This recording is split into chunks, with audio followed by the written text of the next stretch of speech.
Olá, estudantes do quinto ano, tudo bem com vocês? Estamos começando a nossa aula de língua portuguesa. Eu sou a professora Alessandra. Na aula de hoje, nós iremos usar os materiais do nosso dia a dia, caderno, lápis, borracha, apontador, e também vamos precisar da cola, da tesoura e de pedacinhos de papel, assim como esses que você está vendo aqui na minha mão. Você vai precisar de 6 pedaços de papel como esse. Então eu vou dar um tempinho para você se organizar e já retorno.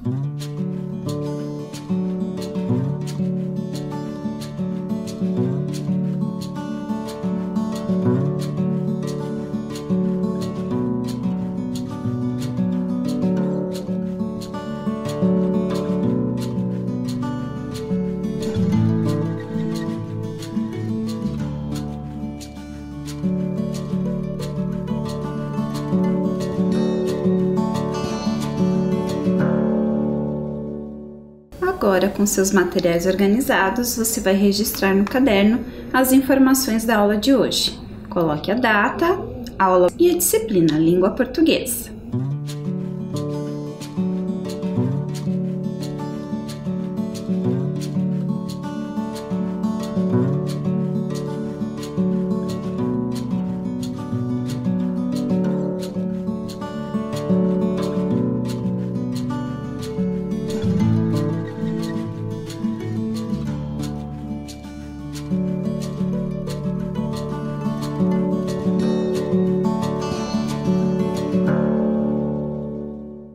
Agora, nós vamos relembrar o que vimos em nossa aula anterior. Acompanhem comigo. Primeiramente, nós descobrimos o tema das nossas aulas, que é a Chapeuzinho Vermelho. Nós relembramos um pouquinho do conto clássico que nós já conhecemos. Aí eu apresentei para vocês a página do site onde tinha a resenha da obra Uma Chapeuzinho Vermelho. Nós fizemos a leitura do texto, conversamos um pouquinho sobre o autor e realizamos registros em uma tabela. Não foi isso que nós fizemos? Estão lembrados? E também realizamos um quiz. Vocês lembram que eu falei para vocês que nós iríamos utilizar os registros do quiz na aula seguinte? Muito bem, então é isso que nós faremos agora. Então, volta lá no caderno, no registro do quiz. Vocês ficaram com números e letras desse registro, não foi? Então, vocês vão utilizar esses números e essas letras como um código. Como assim como um código?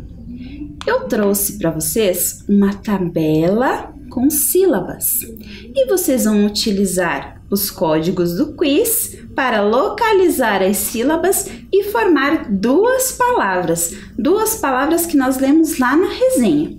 Então eu vou dar um tempinho curtinho para você olhar ali. 1B, olha na tabela, usa essa coordenada 1B e anota a sílaba e você vai formar duas palavras e eu já volto para darmos continuidade.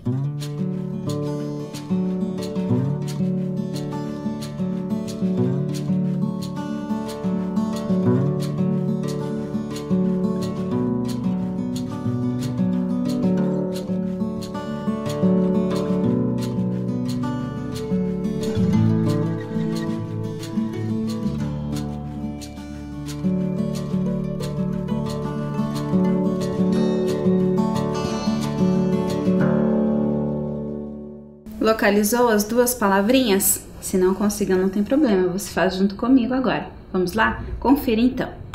A primeira sílaba era pro. 1B. 2A, tá. 3D, go. 4C, nis. 5A, tá. Já temos uma palavra, protagonista. E a outra palavra, 6C, é o sa. E 7D, gás. A palavra sagaz. Mas o que significam as palavras protagonista e sagaz? Vamos consultar isso mesmo, dicionário. Hoje eu trouxe para vocês uma página de um dicionário online e nós vamos ler os sentidos da palavra protagonista. Acompanhe a minha leitura então. Protagonista pode significar personagem principal nas peças do teatro grego clássico. O segundo sentido é personagem principal em livro, peça, filme ou novela. Pode ser também ator ou atriz que desempenha esse papel, ou ainda pessoa que desempenha ou ocupa o primeiro lugar em uma situação, em um ambiente, em um acontecimento. E lá no texto, vejam o trechinho que eu trouxe para vocês. Esta versão, de forma lúdica, simples e divertida, apresenta uma protagonista capaz de enrolar o lobo. Qual é o sentido da palavra protagonista no texto? É o sentido número 2, personagem principal em um livro.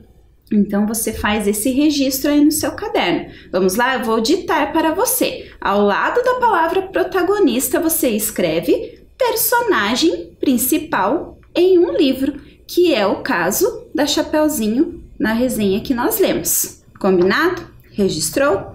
Vamos então consultar o dicionário novamente para saber o significado da palavra sagaz? Sagaz quer dizer, acompanhe minha leitura. Pode ser de inteligência e percepção muito aguçadas, que é inteligente, perspicaz, arguto, dotado de sagacidade. Número 2, que não se deixa iludir ou enganar por ser esperto. 3, disse de animal que é veloz, rápido, vivo. 4, disse de tudo aquilo que é muito bom, muito legal, muito especial. Ou ainda, disse de pessoa muito especial, cheia de qualidades.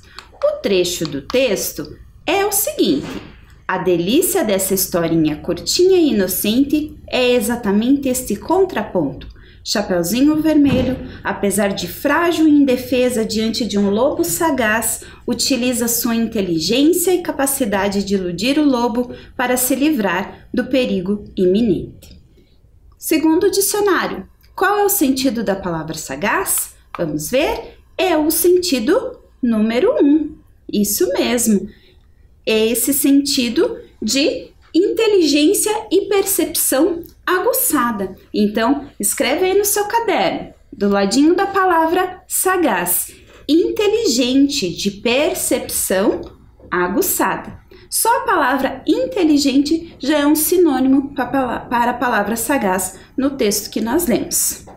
Feitos os registros, agora nós vamos continuar brincando com códigos. Vejam, eu trouxe novamente a tabela de sílabas e mais 2 códigos que você está vendo aí dentro dessas caixinhas amarelas. B3, D1, B6 e D6.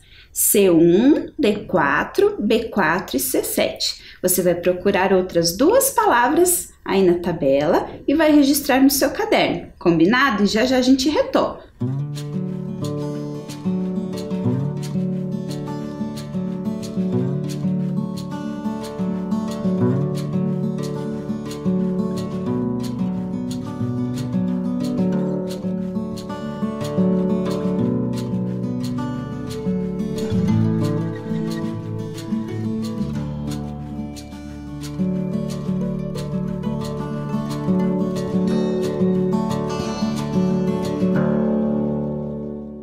Então, descobriu quais são as palavras? Vamos conferir? Então, a primeira palavra é contraponto. Contraponto. Contraponto é uma palavra só. E a outra palavra é iminente. Iminente. Eram as 2 palavras que estavam escondidas aí na tabela. Contraponto e iminente. Agora nós vamos voltar ao dicionário e vamos pensar no significado dessas palavras. Primeiro, a gente vai ver o significado da palavra iminente. Acompanhe aí na tela. Iminente significa que está prestes a acontecer, imediato, próximo. Então, assim como você fez anteriormente, você vai registrar o sentido da palavra iminente. Tem um sentido só, então é exatamente esse o sentido lá no texto. Quando falamos Chapeuzinho Vermelho, apesar de frágil e indefesa diante de um lobo sagaz, utiliza sua inteligência e capacidade de iludir o lobo para se livrar do perigo iminente, então do perigo imediato, perigo próximo. Então, ao lado da palavra iminente, você pode escrever próximo. Combinado? Escreveu aí? Então, vamos à próxima palavra? Vejam lá. Contraponto no dicionário tem vários sentidos. Vou ler para você. Significa, na música, a arte ou técnica de composição em que se sobrepõem melodias distintas executadas simultaneamente. Ainda na música, composição ou trecho musical em que ocorre essa simultaneidade de melodias. Sentido 3, também na música, a arte de compor para 2 ou mais instrumentos ou para 2 ou mais vozes. E temos outros 2 sentidos, o que contrasta com algo e ao mesmo tempo o complementa. O uso ou ocorrência de temas que se entrelaçam num texto literário, roteiro, peça, etc. Vamos ver o trecho do texto? O trecho do texto diz o seguinte: a delícia dessa historinha curtinha e inocente é exatamente este contraponto. É o mesmo trecho que a gente leu anteriormente quando refletimos sobre a palavra iminente. A palavra contraponto também está neste trecho. O que significa contraponto? Significa o que contrasta com algo. Então, faça esse registro aí no seu caderno. Ao lado da palavra contraponto, você vai escrever o que contrasta com algo. Porque nesse trecho, o autor da resenha quis falar que a Chapeuzinho era indefesa, que a historinha era curtinha, inocente, mas ela tinha alguma coisa que tinha uma ideia contrária àquilo, certo? Então, essa é a ideia da palavra contraponto. Muito bem. Pensando na palavra contraponto, vejam lá. Contraponto é uma palavra composta. Vocês lembram que na nossa sequência de aulas anterior já falamos de palavras compostas, mas nós falamos das palavras que eram separadas por hífen, onde juntávamos 2 palavras e formávamos uma terceira com sentido diferente. Neste caso, também é a junção da palavra contra e da palavra ponto. A palavra contra, ela traz para nós uma ideia de oposição, de contrário. Se a gente pensar já só no contra, a gente já sabe dessa ideia de ser oposto, de ser contrário. Várias palavras são formadas assim, com o contra no início. Então vejam lá outros exemplos. Contra-oferta, contrapartida. Então, quando eu falo em contra-oferta, é porque alguém já fez uma oferta e vem uma outra pessoa e faz uma oferta contrária àquela que já foi feita. E assim também contrapartida. Tem-se um ponto de partida e vem uma ideia contrária. Então, em contrapartida. Agora é você que vai formar palavras com o contra no começo. Vejam lá. Tem o contra e eu tenho 3 imagens. Você vai pensar nessas imagens, na ideia que elas representam e vai formar no seu caderno 3 palavras iniciadas com contra. Vou dar um tempo para você pensar e registrar no seu caderno e eu já retomo.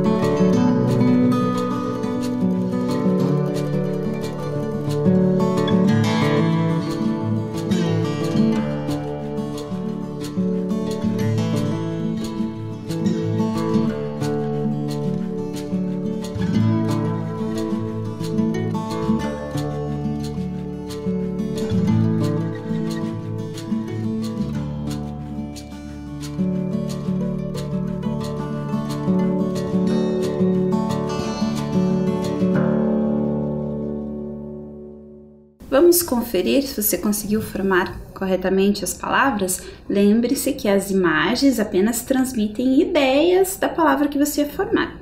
Então, a primeira palavra é contradança, o casal representando a dança. Então, eu tenho uma contradança. A segunda imagem nos transmite ideia de tempo. Então, contratempo.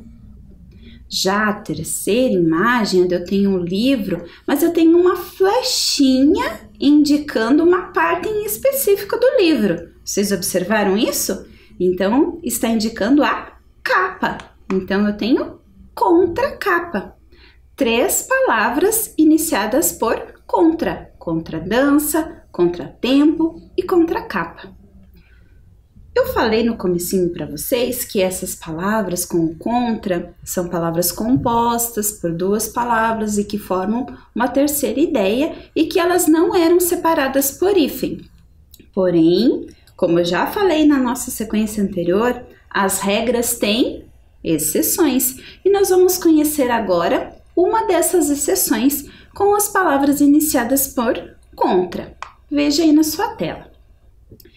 Quando eu escrevo palavras iniciadas por contra, com o prefixo contra, e que na sequência ela tem o segundo elemento começado pela letra H, eu uso hífen nessa palavra. Então vejam 2 exemplos: contra habitual e contra harmônica. Eu tenho palavras iniciadas por H, então eu preciso colocar o hífen. Já o segundo caso é quando eu tenho o segundo elemento, a segunda palavra se inicia com a mesma letra com que termina o prefixo. Então, contra termina com A. Se a próxima palavra também começar com A, eu preciso usar o hífen. Então, contra ataque, contra acusação. Então, nestes casos, eu também uso o hífen no registro das palavras, certo? Então, essas são as exceções de escrita da palavra contra, palavras compostas com o contra no início, separadas por hífen, certo? Agora, eu quero fazer a leitura de um trecho do texto da resenha para vocês e eu quero que você preste muita atenção, porque a partir deste trecho, você vai precisar responder as próximas perguntas. E não são perguntas com alternativas, é você que vai ter que pensar e elaborar sua resposta. Então, muita atenção na leitura. Vamos lá? Estamos diante de uma Chapeuzinho Vermelho descolada, que sabe se virar e se defender de perigos quando eles surgem, como no diálogo imperdível em que ela, abrindo a boca do lobo, diz para ele: "Gente, que dentões!" E o lobo responde com sua fala clássica: "São para te comer." E ela retruca, decidida e destemida: "Não, senhor." Ele diz: "Não?" Ela então responde, como se estivesse sem graça diante do que iria dizer: "Você tem mau hálito." Então, este foi o trecho que eu li. Você vai precisar pensar sobre ele para responder a próxima questão. Vamos lá? Letra A. No trecho que lemos, o autor da resenha afirma que Chapeuzinho Vermelho sabe se virar e se defender dos perigos. De que forma ele comprova essa afirmação? Então, veja, eu estou afirmando, né? O autor afirma que a Chapeuzinho sabe se virar. Mas ele usa um recurso, uma forma lá no texto de comprovar isso. Que forma é essa? Pensa e registra aí no seu caderno.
então? Você conseguiu responder? Vejam, eu trouxe aqui uma alternativa, uma forma de responder. Então, veja se a sua resposta ficou parecida com a minha. O autor, ele transcreveu uma parte do diálogo entre os personagens, ou seja, ele copiou lá do livro a parte em que eles conversavam para comprovar que a Chapeuzinho sabia se virar e se defender dos perigos. Tá? Então, a sua resposta não precisa ter ficado exatamente igual à minha, mas tem que fazer essa referência ao diálogo entre os personagens, certo? Vamos à próxima?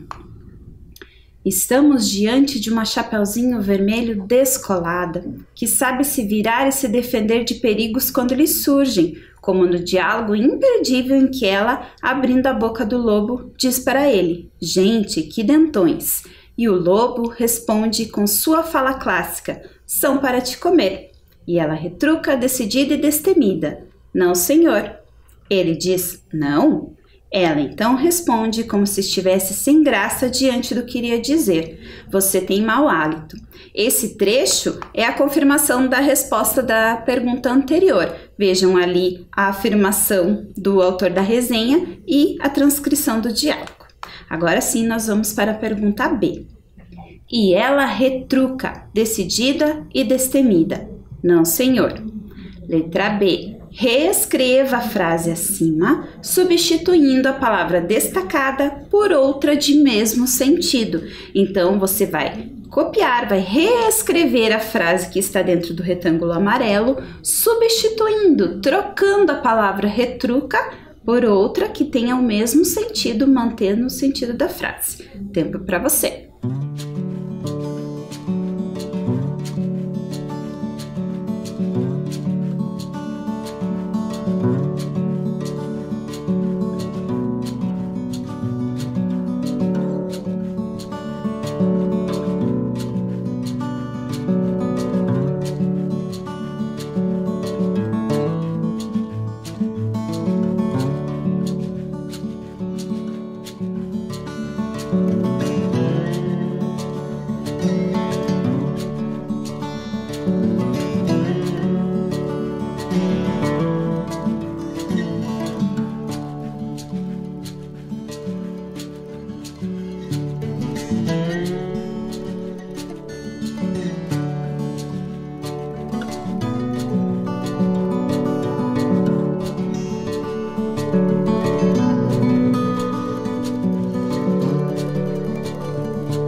Vamos conferir a resposta?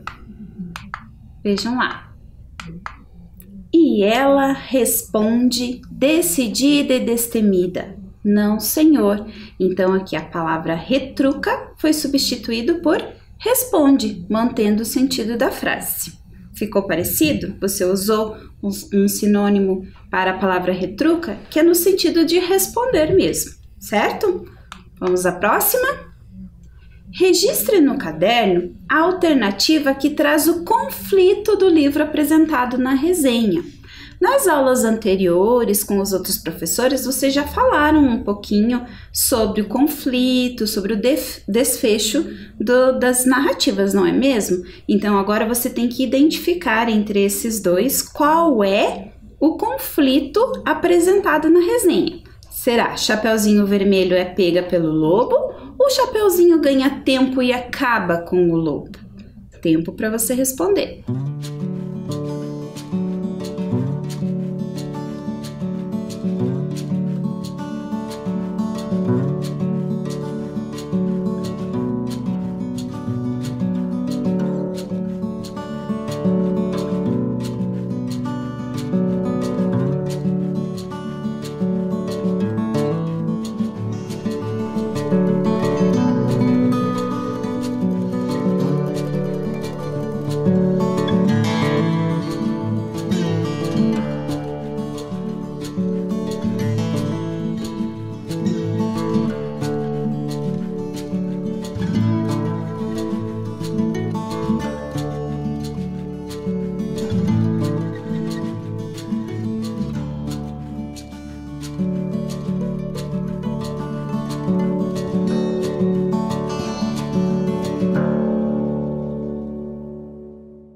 alternativa correta é Chapeuzinho Vermelho é pega pelo lobo. Então, esse é o momento do conflito da narrativa. A outra alternativa fazia referência ao desfecho. Apesar do autor da resenha não contar o final da história, ele fala que a Chapeuzinho conseguiu se livrar do lobo, não é mesmo? Então, já deu indícios do desfecho, certo?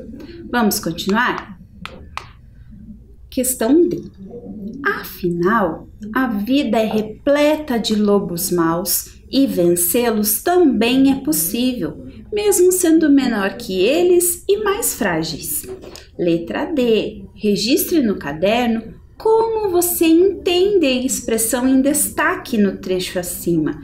Vejam, a vida é repleta de lobos maus. Na nossa vida, nós encontramos vários lobos maus? Lobo mau de verdade?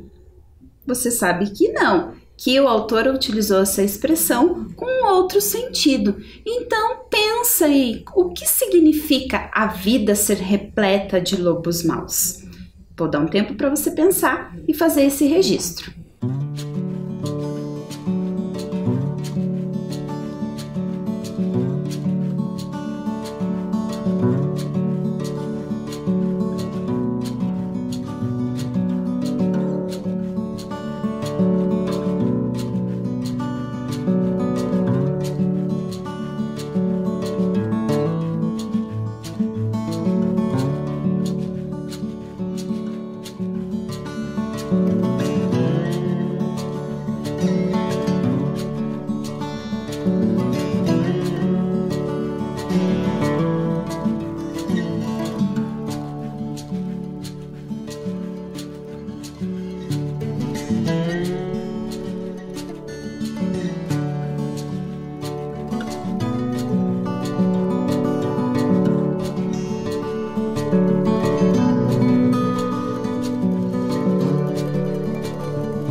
Conseguiu refletir sobre que lobos maus são esses?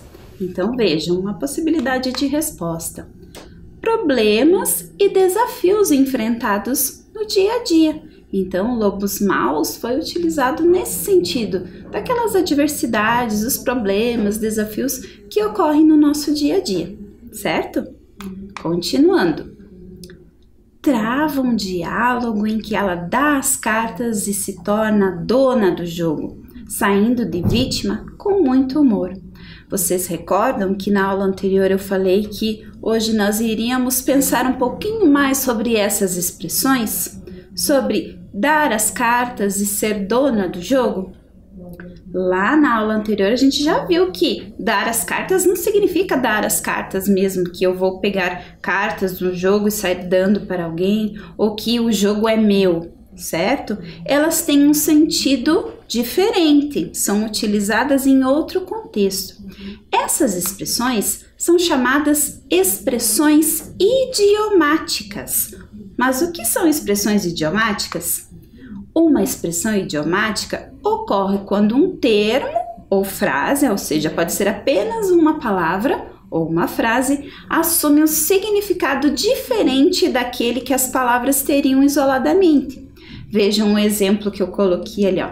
Tô em cima do muro. Não significa que a pessoa está andando em cima do muro, literalmente, mas que ela está indecisa com alguma coisa. Então, ela não sabe para que lado ela pula, né? Qual a decisão que ela tem que tomar. Então, isso significa estar em cima do muro. Um outro exemplo é esse que você vê agora, na mosca. O que significa acertar na mosca? Será que é acertar, tem lá uma mosca sentadinha na parede e a gente vai acertar exatamente em cima dela? Não, significa que o acerto aconteceu, foi algo certeiro. As expressões idiomáticas, elas se encontram no linguajar diário, no noticiário, na televisão, em anúncios de jornais, no rádio, na TV, nos discursos políticos, campanhas eleitorais, em filmes, em letras de música, na literatura, etc. São usadas amplamente em todas as esferas da nossa sociedade. Todo mundo acaba utilizando no seu dia a dia alguma expressão idiomática. E agora nós vamos brincar um pouquinho. Nós vamos realizar o jogo das expressões idiomáticas. Você está vendo aí na tela 6 expressões idiomáticas: dar a volta por cima, dor de cotovelo, estar com a cabeça quente, bater na mesma tecla, arregaçar as mangas e abrir o jogo. Agora você vai pegar aqueles 6 pedacinhos de papel que eu pedi para você lá no comecinho da aula e você vai registrar cada uma dessas expressões num pedacinho de papel desse. Vou dar um tempo para esse registro e já volto para a segunda etapa do nosso jogo.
Conseguiu escrever as expressões? Agora nós vamos à segunda etapa. Agora você vai fazer o registro no caderno dos sentidos, dos significados dessas expressões. Você pode escrever uma frase embaixo da outra no seu caderno. Deixe um espaço, porque depois você vai ter que colar as fichinhas, os papeizinhos que você escreveu ao lado. Então deixe um espaço em que isso seja possível de fazer, certo? Um tempinho para o seu registro dessas frases e a gente já volta para o jogo.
Então agora é hora de brincar. Vamos lá?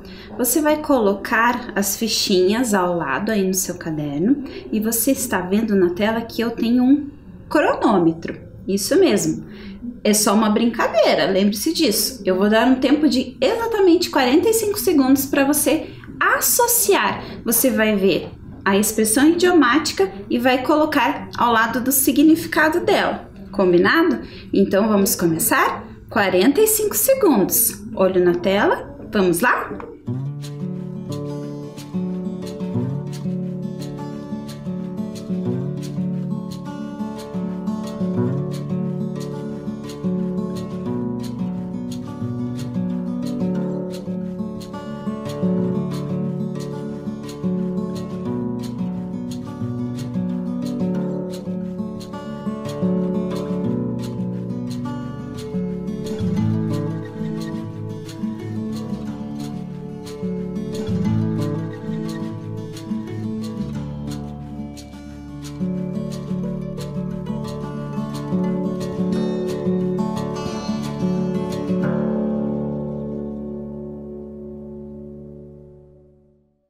Tempo esgotado.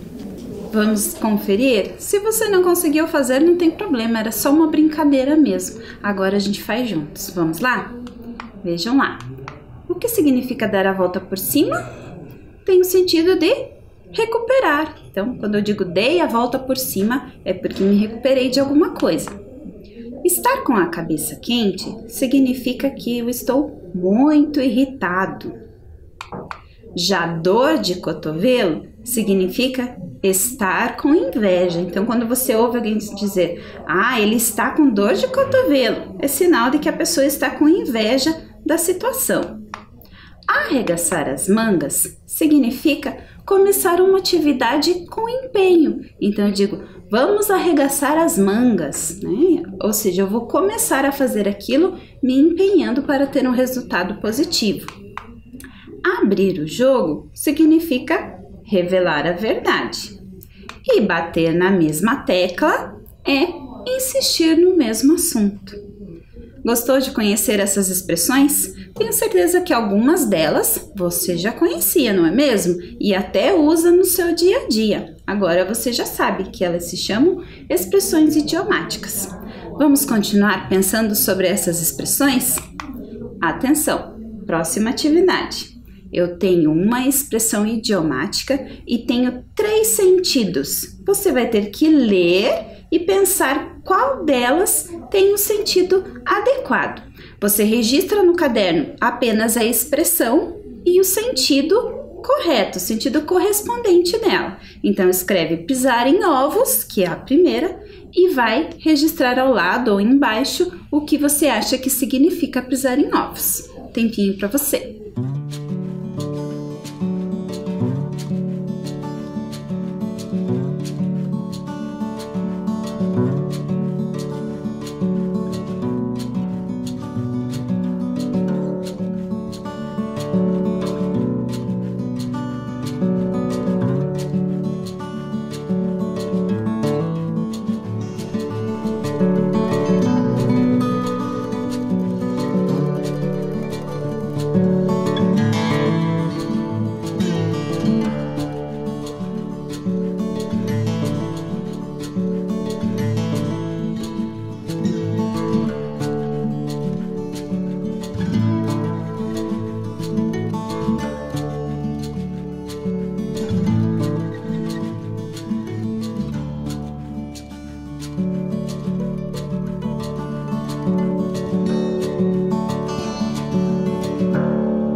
Então, o que significa pisar em ovos? É fazer algo com muito cuidado, fazer algo muito depressa ou pedir ajuda para tarefas muito difíceis? Pisar em ovos significa fazer algo com muito cuidado, né? Essa referência, o ovo é algo muito delicado, se a gente não tomar cuidado, ele quebra com facilidade. Então, essa expressão significa fazer algo com muito cuidado. Vamos a mais uma? O que significa custar os olhos da cara? Pense e responda.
tínhamos 3 opções: gastar dinheiro em coisas que são importantes para nós, ficar sem dinheiro nenhum ou ser muito caro.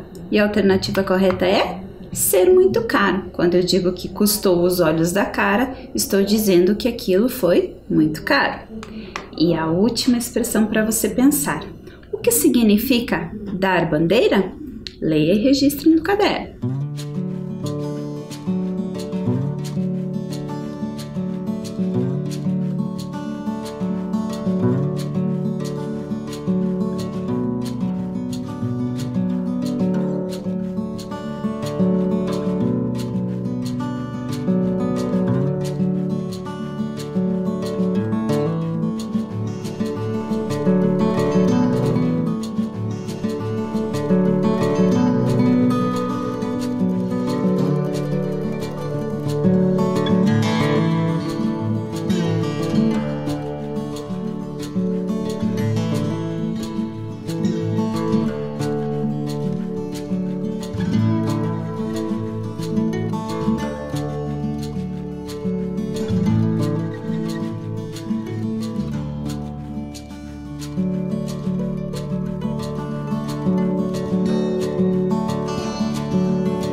O que significa dar bandeira?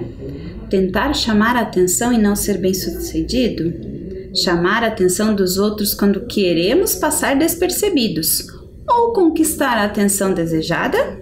E a resposta é chamar a atenção dos outros quando queremos passar despercebidos. Ou seja, a gente não quer chamar a atenção, mas acaba dando bandeira, né? Fazendo com que nos vejam. Então, esse é o sentido dessa expressão, dar bandeira.